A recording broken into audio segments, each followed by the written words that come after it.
residential, delete open grounds, pero ignore nyo yung mga small error ha. Tapos ignore nyo din yung mga small building na missing. Tapos yan, retrieve nyo yung neighbors nyo if kailangan or like kunwari, putol. Di ba tinuruan ko na kayo last time kung paano mag-download ng image ni neighbor? O kunwari, dito, kunwari ha, may missing. May missing building, tapos putol. Ito siya, naputol. Okay? So, ka-capture nyo yun, ha? Ka-capture nyo yun. Dito, ang gagamitin natin is filter ID and labeler ID. Okay, sa filter side naman, wala naman kayo doon gagawin. Parang magdi-delete lang kayo ng mga fake building or konting merge lang. Basta konting building lang yun nandun. Huwag lang kayo mag-auto pass. Okay. So, unahin natin lagi ang labeler ID ha, bago kayo lumipat sa filter. Okay. Yes, guys, default kayo sa checker ha.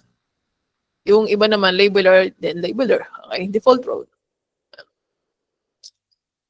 So, una guys, dalawa kasi to. Okay, dalawa yan ha.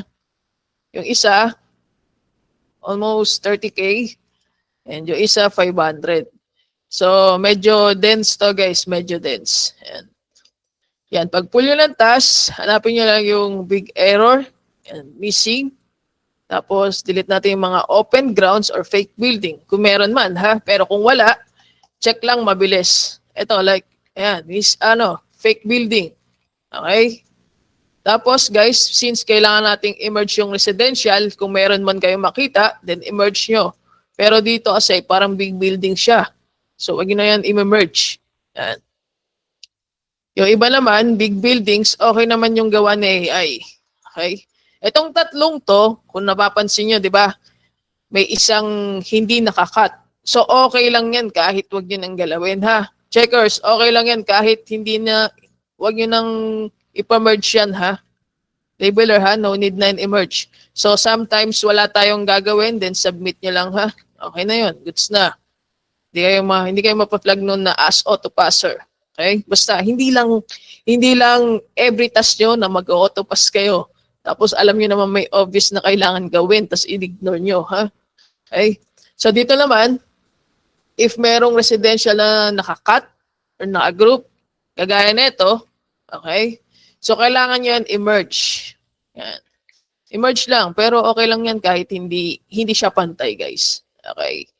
Meron tayo 5 pixels allowance. Okay lang yan, ha? Okay lang yan. Tapos dito, okay lang din yan, okay? Huwag kayong masyadong ma-worry sa mga small error. Pero dito, may nakikita tayong grounds, tapos small missing. Pero dahil nga based dito sa banner, ignore natin ang small errors. Ito yun, small errors. Tapos small missing buildings, ito yun. Okay, so hindi rin natin yan dapat galawin pa, guys. Ito din, may nakikita tayong obvious na small ground parts, pero based nga against the banner, ignore natin lahat ng small errors. Naintindihan ba, guys? So, wala na naman tayong ginawa dito. Nag-merge lang tayo. Pasa lang natin. Ganun lang siya kadali. Okay?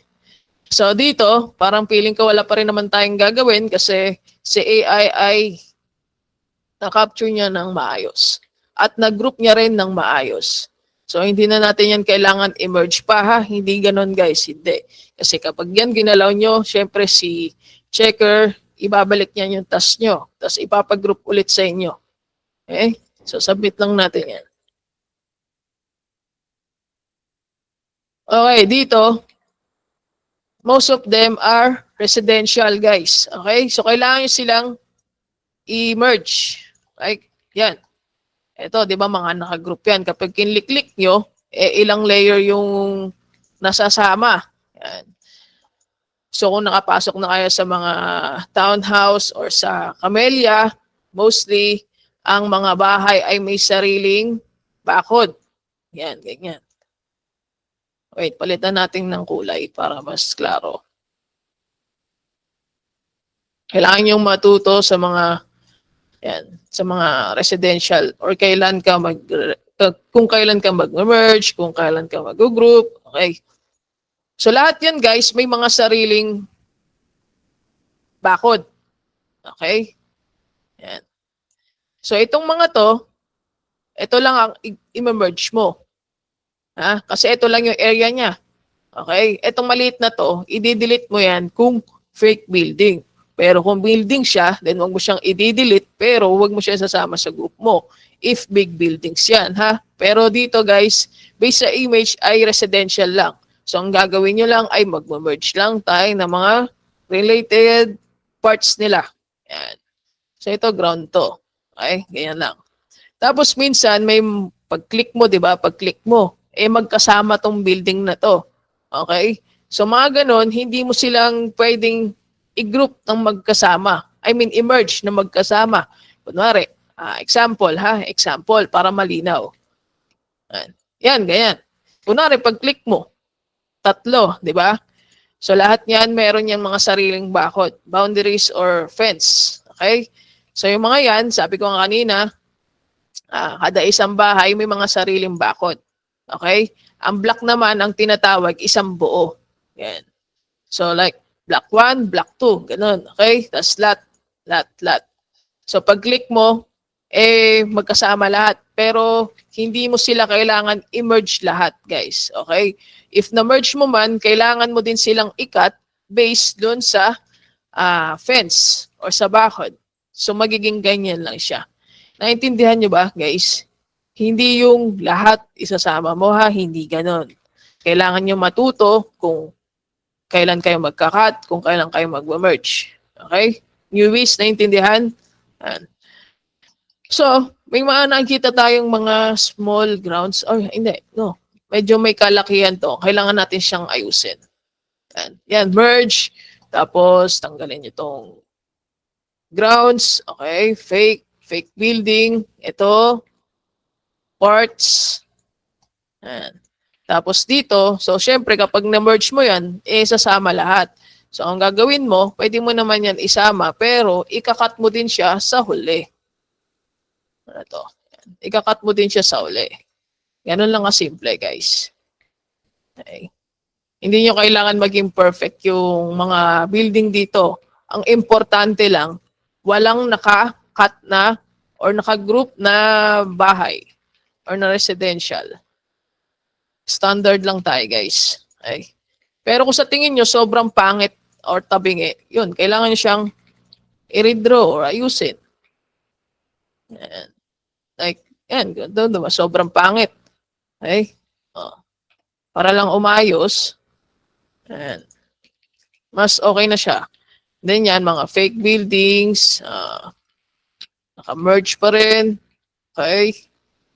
Ito, parang ground naman siya, so delete na natin. Itong mga to, guys, medyo tabingi. Kailangan nyo yan ayusin, ha?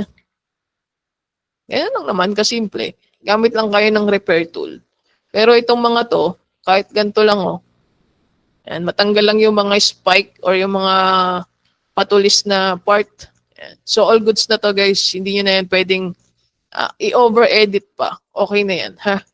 Guys, checkers, ignore nyo ang mga small, ha? Like yan. Tapos ito, small missing parts, can also ignore. And then yung mga medyo tabingi, okay lang din yan, ha? Okay.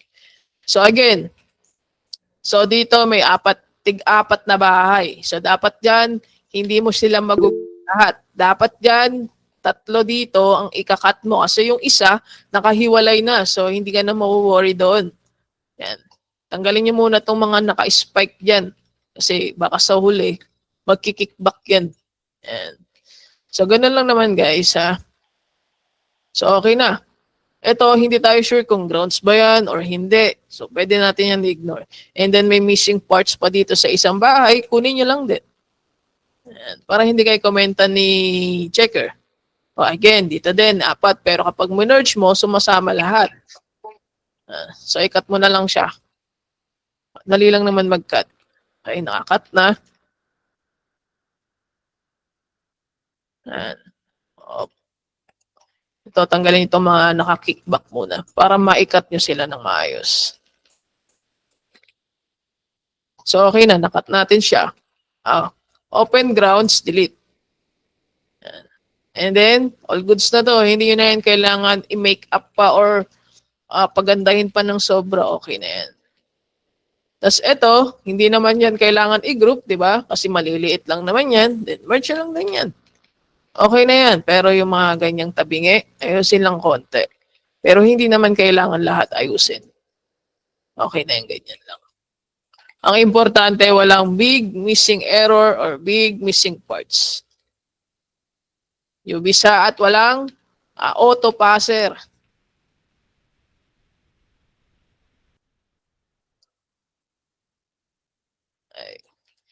Last time kasi parang ang dami nag-auto pass. So 'di ba alam niyo na rin yung grid rules. Okay? Grid rules, guys. Ito pala. Kapag ang building tumama sa taas dito, okay? At sa left or kaliwa, diyan, hindi niyo na pwedeng kukunin.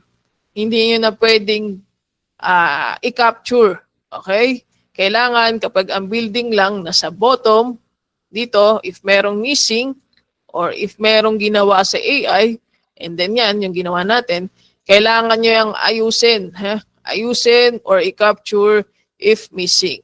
Yan ang tinatawag na grid rules. Naintindihan, guys? Ito, lahat ng mga nag-know, nasa left and nasa top. So, yung mga nag-guess na yan, yan yung kailangan nyong i-capture. Okay? Yan. Baka mamaya may nagre-report, sabihin nyo sa'yo yun, tapos di ka naman parang marunong tumingin ng grid rules. Yan. Again, guys, hindi porket na sa loob ng green mask tong lahat ng task na to, o ng isang task na to, kukunin nyo na yung nandito, ha? Yung kukunin nyo na yung kapitbahay nyo. Hindi ganun yun, guys, ha? Kasi magko-conflict yung task nyo, ay yung task mo at yung task niya. Naintindihan, guys? Ha? Last time, may mga nakikita rin kami nagka-capture ng mga nasa labas. Kasi guys, kapag nag-comment ka dyan, ay nag-capture ka dyan, may lalabas naman sa taas. Oh. Kaya hindi mo na yan kailangan kunin pa. Okay, sabihin mo masipag ka, pero hindi ka sure kung counted ba yun or hindi. Yan. So, pwede na natin to i-submit. Wala naman na tayo ibang nakikita. Ito guys, mga ano to, parking lot siguro yan. Na naka-glass yung roof. Glass roof. So, ito pwede na natin ito i-submit. Ito, big building. Sayaan nyo na since okay naman yung pagka-capture. Okay na yan. Ganun lang na mga simple. Huwag lang kayo mag-auto pass. Okay? Again, ito din, mga residential. Ha? Yan, yung mga residential, guys, merge. Okay? Huwag kalimutang hindi mag-merge. Kasi kapag yan, pinasa nyo ng hindi naka-merge, ipupush back ni checker yan sa inyo. Yan. So, once you're done, pwede nyo i-check yung ibang mga tabingi na label at ayusin lang. Ito, para mawala yung kickback, patungan nyo, tapos emerge nyo. Instead na i-redraw mo pa sila lahat, medyo kain sa oras yun.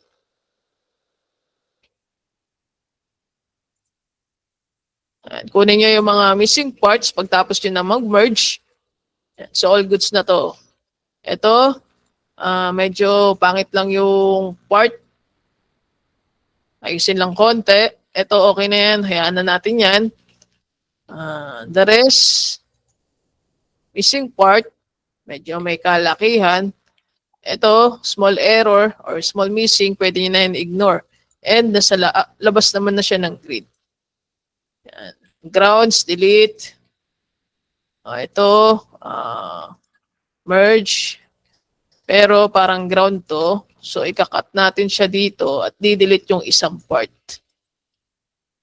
So, ganun lang simple ng gagawin nyo, ha? Hindi padamihan ng task dito, guys. Sinasabi ko sa inyo para hindi kayo mag-auto pass.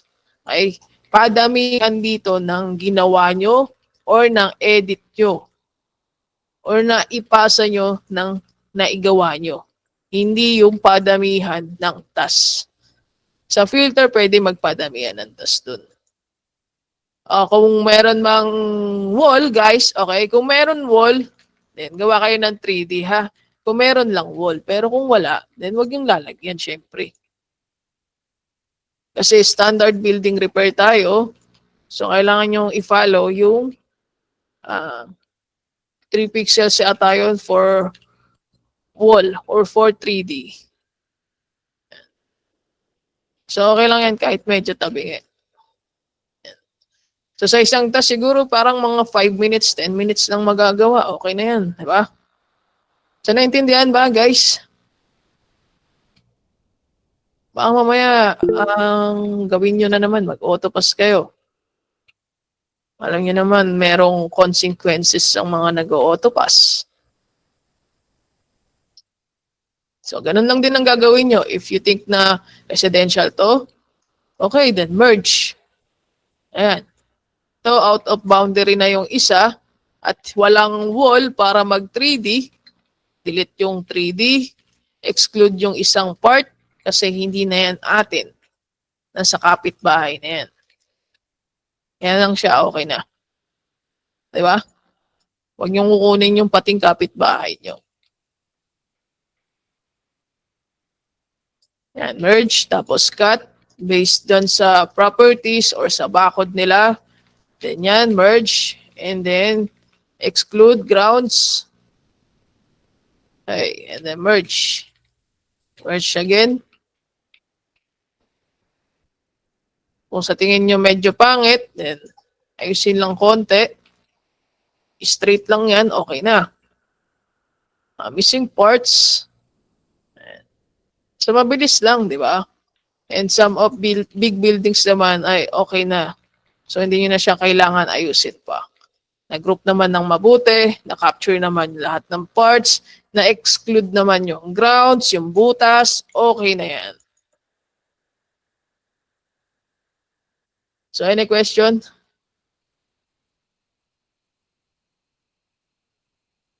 Naintindihan nyo na guys?